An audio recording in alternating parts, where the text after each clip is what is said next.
জুম্মা মোবারক প্রিয় ভিউয়ার্সরা, কেমন আছেন? আসসালামু আলাইকুম। আজ আমি চলে আসলাম রান্নাঘর থেকে। আজকে রান্না করতেছি নতুন আলু দিয়ে, মুরগি দিয়ে।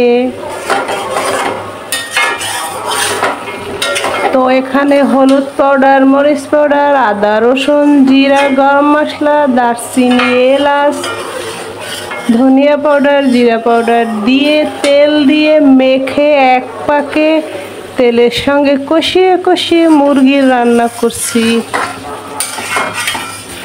দেখতে থাকুন। আশা করি ভিডিওটি দেখলে অবশ্যই আপনাদের ভালো লাগবে। ভালো লাগলে একটা লাইক, কমেন্ট, শেয়ার করে দিয়েন। ফিরে আসছি আবার। আর মুরগির সঙ্গে পাতলা ডাল না হলে জমে না। আমাদের প্রতিদিন ডাল লাগে। তো স্বাদ মতো আগে লবণ দিয়ে দিলাম।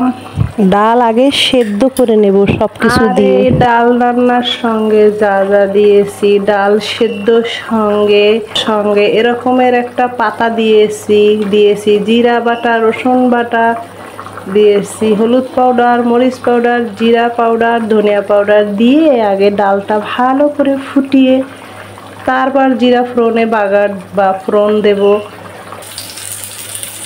আর ডালের সঙ্গে বেগুনের ভাজা করছি, দাদার বাড়ির দেওয়া বেগুন।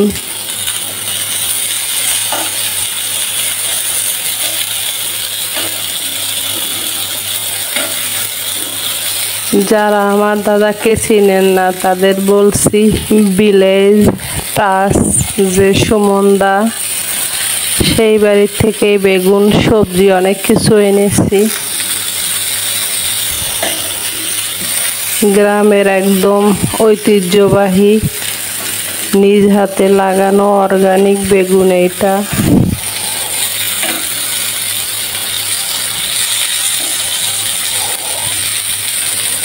ডালের সঙ্গে একটু বেগুনের ভাজা হলে, ডিমের ভাজা হলে খেতে কিন্তু খাওয়া দাওয়া জমে যায়। আর এইটা আমি ভাজা করে পরে আবার রসা করব।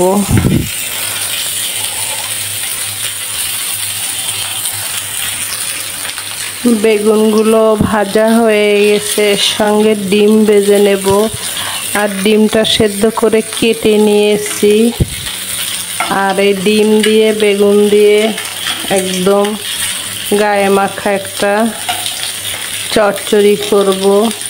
আর ডিমটা কেটে নিয়েছি, তাহলে খেতে সুস্বাদু বেশি হয়।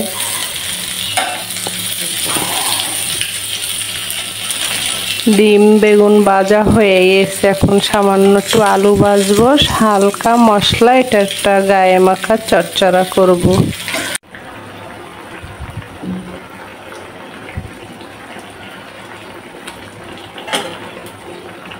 এইভাবে ডিম বেগুনের একটা চচ্চড়ি করছি।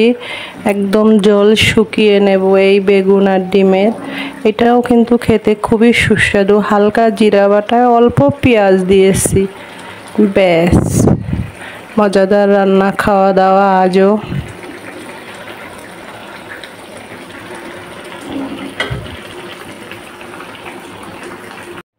আজকের সম্পূর্ণ রান্নাবান্নার ফাইনাল লুক দেখুন প্রিয় ভিউয়ার্স। এই যে একটু ঝাল ঝাল আলু দিয়ে, নতুন আলু দিয়ে মুরগির পাতলা গায়ে মাখা ঝোল করেছি। আর এইটা কিন্তু খেতে অসম্ভব সুস্বাদু হয়েছে, কি বলবো আপনাদের। আর এর সঙ্গে দেখুন ডিম দিয়ে বেগুনের চচ্চড়া করেছি, বা চচ্চড়ি, গায়ে মাখা ঝোল নেই, চচ্চড়িটাই করে ফেললাম। ডিমটা কাটাতে স্বাদ ভালো লাগবে, কারণ ভিতরে মশলাপাতি সব ঢুকে গেছে। আর বেগুনের সঙ্গে কিন্তু আলুও দিয়েছি। আর এইটা গ্রামের একদম খাঁটি বেগুন, খেতে অসম্ভব সুস্বাদু।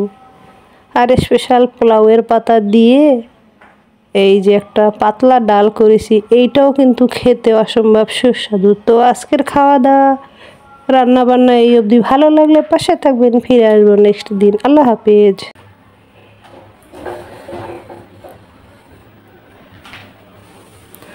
আর একটু সালাদ করতেছি, টমেটো কেটে নিলাম, কাঁচামরিচ, পেঁয়াজ, ধনিয়া পাতা দিয়ে মেখে নেব।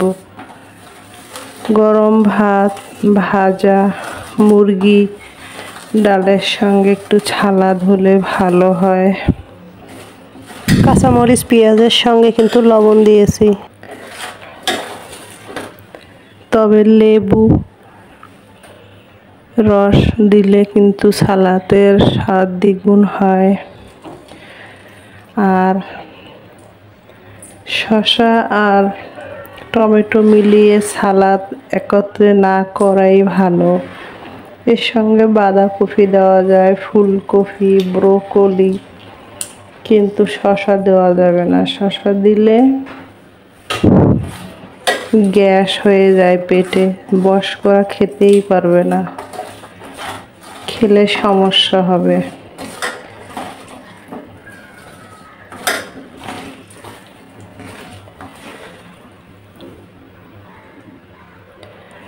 অল্প একটু সর্ষের তেল দিয়ে দিলাম।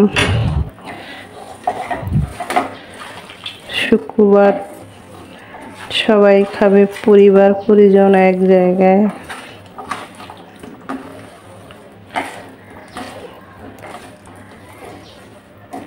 হয়ে গেল সালাডটাও রেডি করা। এবারে গরম গরম ভাতের সঙ্গে পরিবার পরিজন খেয়ে নেবে। দুপুরের আজকের আমার লাঞ্চ থালা, ভাত নিয়েছি, ডাল নিয়েছি, বেগুন দিয়ে ডিম আলুর একটা চচ্চড়ি করেছি, এইটা নিয়েছি, মুরগি আলুর পাতলা ঝোল নিয়েছি, আর লেবু দিয়ে টমেটো পেঁয়াজের সালাদ। তো আজকের খাওয়া দাওয়া বেশ, খাওয়া দেখাতে পারলাম না প্রিয় ভিউয়ার্স। খেয়ে দিয়ে ফিরে আসছি আবার।